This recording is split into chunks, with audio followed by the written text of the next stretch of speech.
Parents continue to worry about the harmful effects of Wi-Fi in the classroom. Health Canada says Wi-Fi is risk-free, but why do some parents disagree, and some experts? We're going to talk with Carolyn Jarvis, a reporter with Global National, in just a moment. But here are some clips from one of her stories.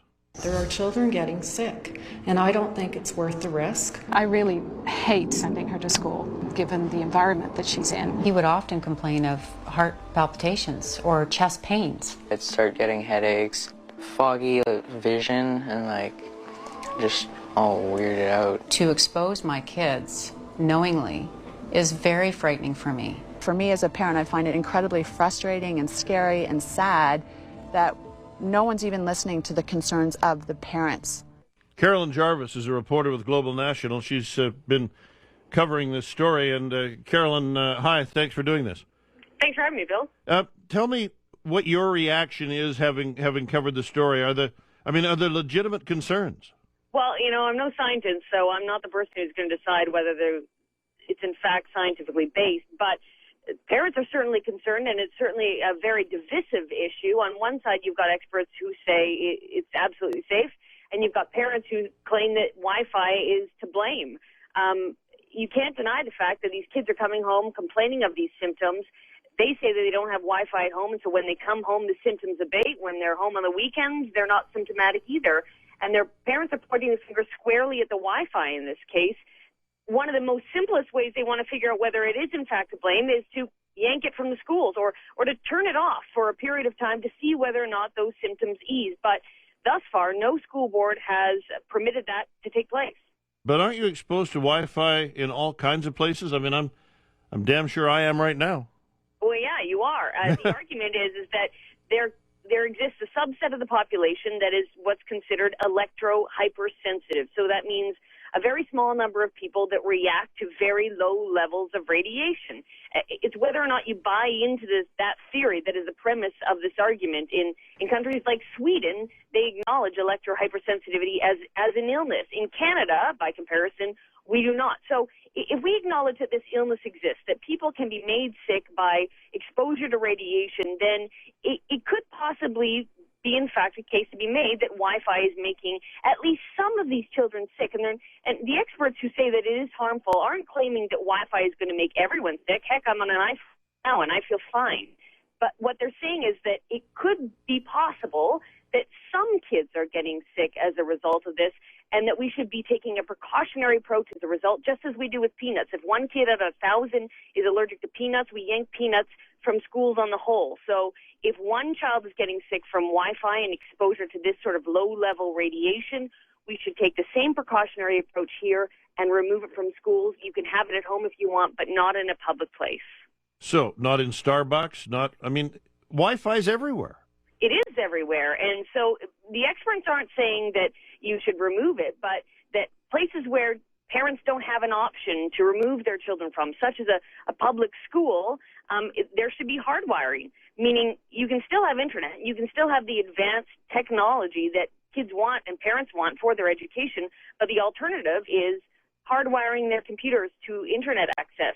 And what some communities are doing in Europe, there's 2 cities in France, they've removed Wi-Fi completely from all of their public buildings and all of their public schools for these very same health concerns. And they've gone to a fiber optic system, which there's no dispute is a faster system. So they're saying not only are we avoiding these potential health concerns, but we've got a superior system technology speaking. What about costs? Is it more expensive, less expensive, what? Yeah, fiber optic, no doubt, is more expensive, but they're saying it's the way of the future. So to get from point A to point C, let's just skip point B, skip going wireless, and avoid all these health concerns. And nobody has reached a conclusion as to whether or not Wi-Fi is causing these health effects. But Health Canada is generally speaking the arbiter of these things. Health Canada says Wi-Fi is risk-free, doesn't it? Oh, absolutely, point blank. There's no argument from their perspective. They're saying that Wi-Fi is safe, because it falls within their guidelines. They've got a set of guidelines that's called Safety Code 6. Anything below their threshold is considered safe, and Wi-Fi falls within this safe threshold. But here's the interesting development. There was a parliamentary committee, the Health Committee in Ottawa, that had a few sessions both in the spring and in the fall to examine this very issue. the effects of this low-level type radiation. And they came out with a report that they tabled in the House of Commons on December 2nd. And in that report, it said two things of significance. One, that we need to fund long-term studies, that not enough work has been done. And that's a really interesting admission by these parliamentarians. The second thing they've tabled is a recommendation that Health Canada create some sort of process, some sort of protocol whereby people who have these symptoms can report them somewhere and Health Canada can respond to them accordingly. Because right now, they're not being heard by anyone. Carolyn, thank you. My pleasure, Bill. Carolyn Jarvis, reporter with Global National. We're going to talk with a mother who pulled her kids out of school over concerns over Wi-Fi. And I'm also going to open the phones and ask you for your calls, questions, comments on this topic. 604-280-9898. Toll free, 1-877-399-9898. You're with Bill Good on the Chorus Radio Network, and my phones are open to you.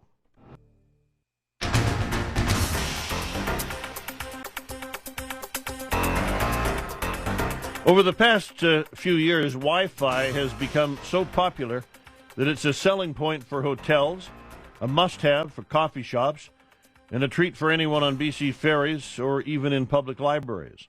So why then have concerns been raised about Wi-Fi in schools? You heard Carolyn Jarvis, a reporter with Global National. She's done stories on this. Samantha Boutet pulled her kids out of a Maple Ridge school over Wi-Fi worries, and she joins me now. Samantha Boutet, hi.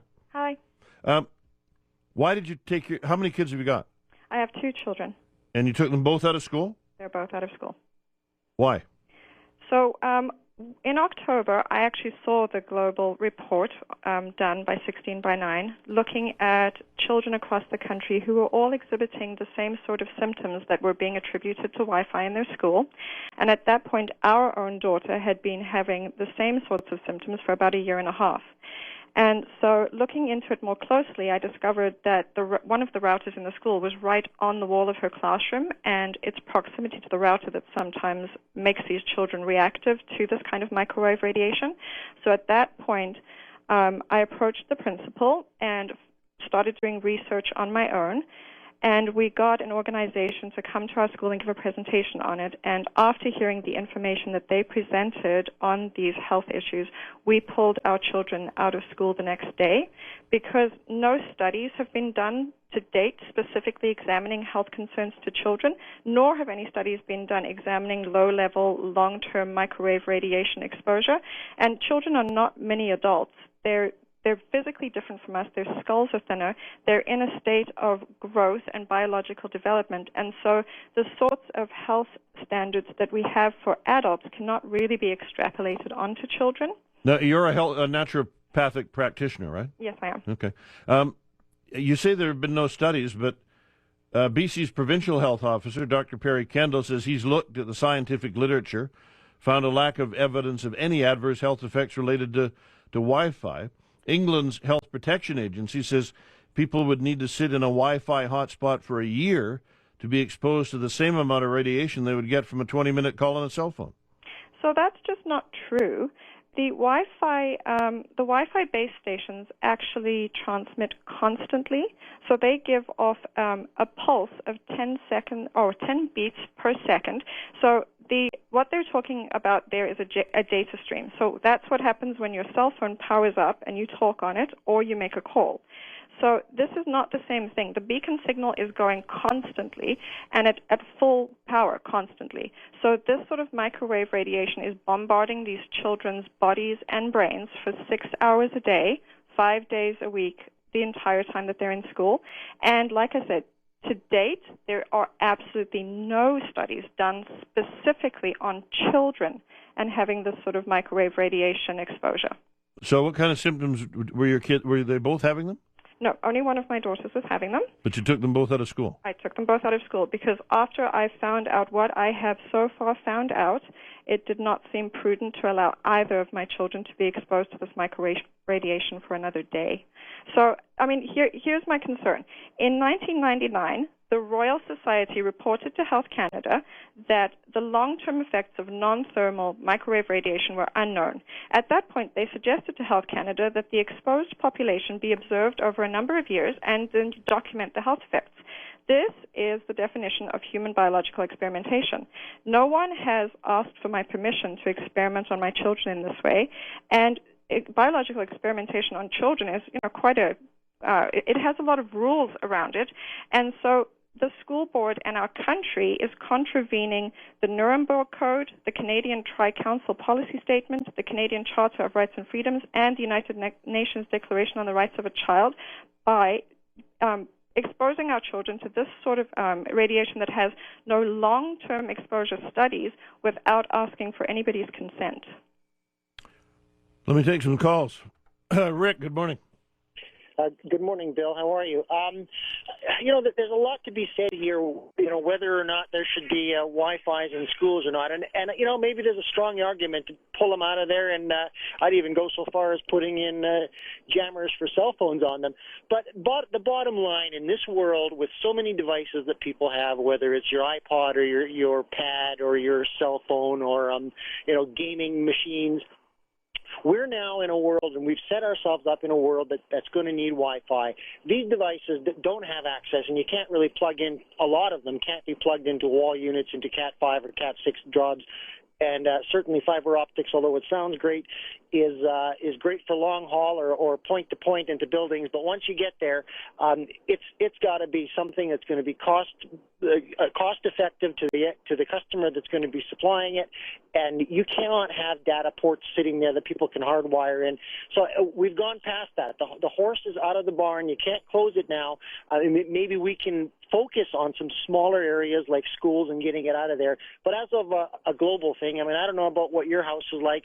I'm all Wi-Fi, and it's very convenient. I am too, and I'm sitting here in the radio station, and I will be this afternoon in the TV station. If I stop at Starbucks this afternoon, I'm going to be too. But I'm not 10 years old either, and I think Samantha Boutet is concerned about the effects that this may have on children more than adults. Is that fair, Samantha? That is, yes. Well, and that's where they should maybe focus on. Get it out of the schools and move it into computer rooms like they used to have, and it'll all be plugged in on the wall. And it might even help with the kids without not having access to the internet to goof around, on some side project that they're doing instead of studying. But a lot of people want to speak to this, so I'm going to take a break and come back and get as many calls in as I can before the news to the top of the hour. Talking with Samantha Boutet, who pulled her kids out of a Maple Ridge school over concerns about Wi-Fi. Talking with Samantha Boutet, a mom, 2 little girls in Maple Ridge, so worried about wireless, Wi-Fi, wireless fidelity, that she pulled her kids out of school. How are they now? Have their symptoms gone away? My daughter is feeling much better now since we have brought her home, thanks. So what are you, homeschooling? Yes, we are. Okay, and you feel competent to do that? Yes, I have set up, and we'll see how it goes in January. It's going to be a learning process. But do you have options? Are there schools that don't have Wi-Fi? No, and you see, this is part of the problem. As far as I know, every public school in the Lower Mainland has Wi-Fi, so if you are a parent who does not want their children to be exposed to this technology that has no long-term safety record, you have no public school option for your children. Karen, good morning. Karen, hi. Hi, good morning. Good morning. My son is electromagnetically sensitive as well, and we discovered this long before we had ever even heard that it was possible. So I've had people say, "Oh, you heard about it, and you therefore fit your son's symptoms to what you heard." How do you test for it? Well, basically, we figured it out because we had a building biologist come in and check our home, and one of the things that she checked for was electromagnetic radiation in the home, and we found it was very high. We had Wi-Fi here. Mm-hmm. We were all up to date with all the latest, cordless phones and everything else. Yep. And we just unplugged everything for a few days, and he felt, probably 80% better than he had in 4 years. And that was when the light bulb went off. And so, we made this discovery at home, and now we know what the implications are for him when he's at school. And what your previous caller said about the horse being out of the barn, I completely agree. We are, unfortunately at that point, and it's difficult for kids like my own who have to make a choice. If he's going to go to the mall, he needs to run in and run out so that he isn't going to be made to feel ill by the duration of the time he's in there. Can't go to a library, can't go to Starbucks? Well, he can, but he's going to pay for it. He's going to feel it. And how old is he? He's 17, so okay. he's close to graduating. But his options for university are looking very dim at this point. And he's not just reacting to Wi-Fi. We know it's one of the things he reacts to, but he can have kids in his class next to him. A text message will come in for them, and he'll tell them, "Oh, by the way, you just got a text message," because he feels it. Really? Really. It's quite something to see, actually. And it's the choice thing. He, like I say, he's almost graduated, so we're lucky in that respect. But for all the other kids that are like him, what choice do they have? Samantha, do we have any idea what percentage of the student population might be sensitive in this way? So the countries that acknowledge this problem estimate that between 3 and 6% of the general population have this electromagnetic reactivity. So it is safe to assume that between 3 and 6% of the child's population in school in this province have it as well. Heather. Oh, hi there. Hi. I am the spokesperson and founder of Mothers Against Power Poles here in Tawasin. I've spoken with you before. Yeah. And I definitely concur with what all of the other callers are speaking about. Currently, there are no Canadian standards regarding EMF, which is electromagnetic frequency exposure, and the World Health Organization, they kept saying to us, or the Liberal government was saying to us that, just check out the World Health Organization. Well, those standards are from 1978, and right now, the EMF level at the Tawasin High School is running at about 85 milligauss, and standards across Europe and even the schools in Toronto are running at 2 milligauss. And so we, Mothers Against Power Poles is continuing we're trying to educate people about the dangers of chronic long-term exposure to electromagnetic radiation, and I definitely concur with what the other speakers are speaking about. Heather, thank you. Samantha, thank you so much. Jessica.